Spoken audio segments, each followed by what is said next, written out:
Good afternoon or good morning, depending upon the part of the world you might be in. This is Tom Steed. Today, I want to talk to the credit manager. If we set an account up for you, first place you would probably come to would be one of our many locations. Let's just use status123.com. Click on Client Portal, and that would submit your username and password, and you would go in. And meanwhile, I'm going to go in via a demo. First, I need to create a new creditor. So if we're going to create a new creditor, we're in the administrative side at the moment. We'll click on Add Creditor and would create a creditor. I'll pause for a moment as I create that. Okay, from the administrative side, I have just set you up as a creditor, and we have client preferences, client parameters, the address, name, cell phone number, web address, fax number, claim payment allocation. You can default the system to a variety. We default it to interest, principal, and cost. But as you see, we have many other choices to choose from. Or you could enable the sliding scale rate. So any way you want to set up your client and creditor, you can do so. Interest rate is 6%.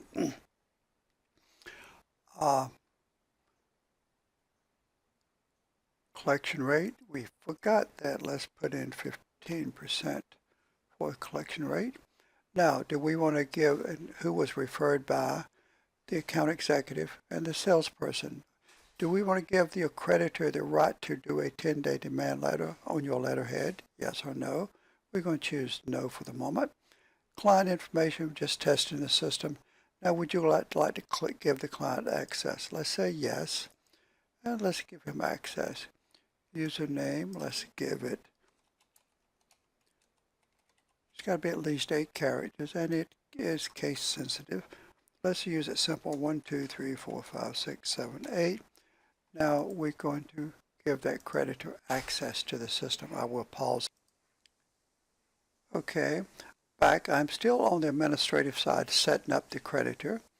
So let's give the creditor some privileges. We can apply business rule, navigational setting, claim tab settings. Let's give them claims tab settings. For the moment, let's give them everything. Update settings, navigational settings. Let's give the creditor all the options. And you can pick and choose options for your creditor as you update that. So they have been updated. I will pause again. Okay, now we'll go into and log in as the creditor.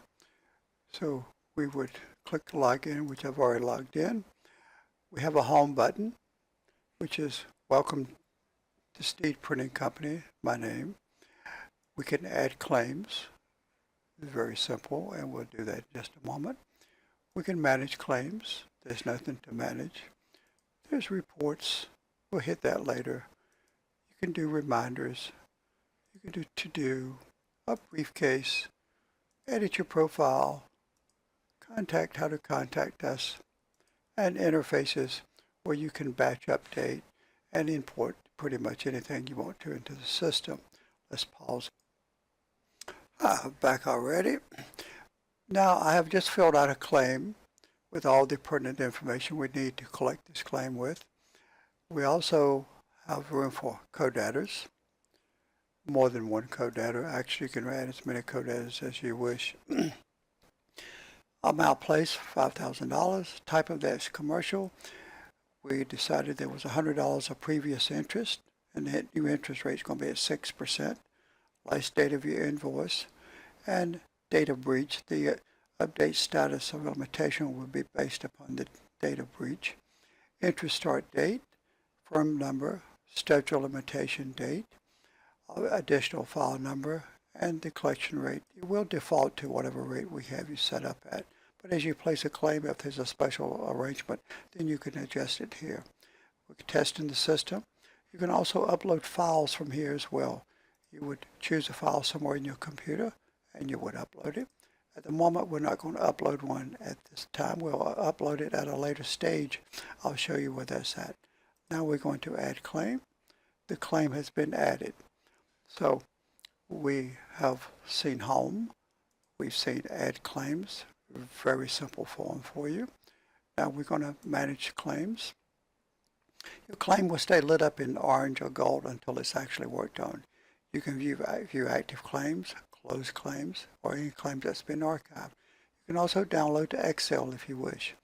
At the moment, we're going to click on this claim, and it opens up another layer, and you can't edit any of this information once it's been put in. Administrative side can edit for you.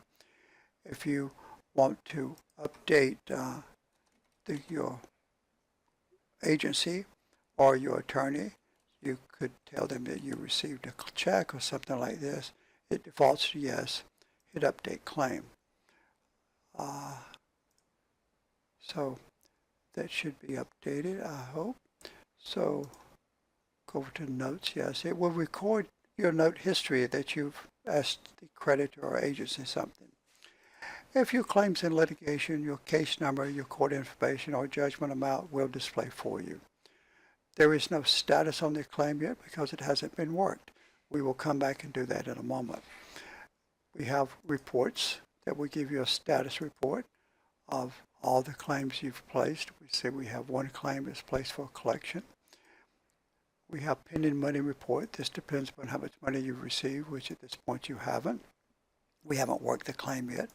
A claims report where you can view all your claims and generate a summary in PDF or download as a CSV file. You also have an advanced status report, which literally you can run hundreds of reports from this one page. I really enjoy working with this page because I can pull claims by any status category, any time period, pretty much by any collector, by any state. Pretty much anything you can think of you can do from this one report. Let's go back to reports again. Claim performance report is really one of my favorites. You can pull the report for a time period. It will tell you how many claims has been placed, the average amount, the amount that's been collected. Also tell you the time period that your attorney or agency collected these accounts. Also will list them by status, and you may have on average 8-10 different statuses. You can click on this claim. We want to do a couple of updates on it. We're going to change the status to, let's call it active, or our first demand letter. And we tell the first demand letter, let's update the creditor at the same time. So we just sent an update to the creditor. Now the debtor just made a payment. So let's make a payment. Okay, we're going to log back in as a creditor. We're going to click on Manage Claims. Our claim has turned white, which indicates it's been worked on. First demand letter has been sent. Let's go in and look at it. In Notes, still testing system. Status, first demand letter. First demand has been mailed. We'll keep you posted. And we received a payment on it.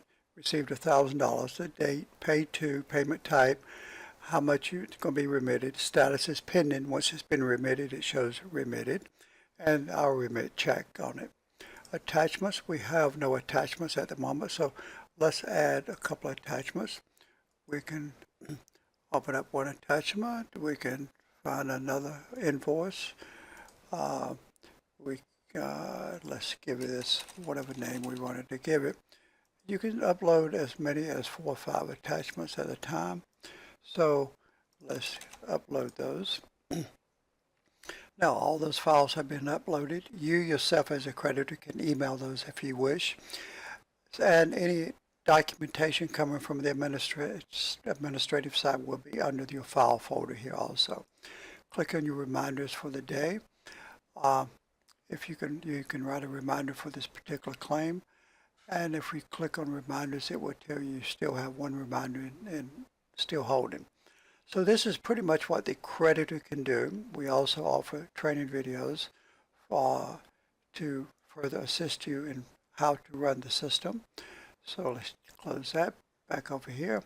You can also search your claims by these different categories. And the next thing you do is log out.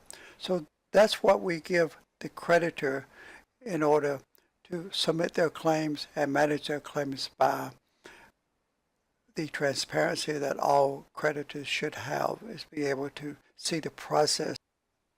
The last part I want to show you, whenever a claim has been placed, the creditor will receive this. You can view all your claims goes to the location.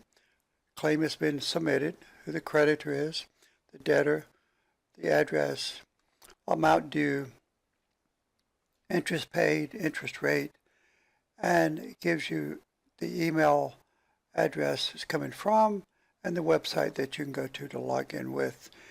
Second email that you will receive when an update has been made on the claim, you will receive an update. Disregard this because we're sending it from within ourselves, and you will get this with Gmail. Tells where it's coming from, gives you username and password. You have the option whether or not you want to display that or not. The following claim has been updated, and your claim status will be in red. First demand letter has been mailed. We'll keep you posted. Our address and where it's coming from. This flows to the creditor constantly to keep you abreast as to where the status of the claim. And if you want to get there, you just go click here, take you to the claim, and you can go log in. Okay, that's it for the creditors tour. Thank you very much, and you guys have a good day.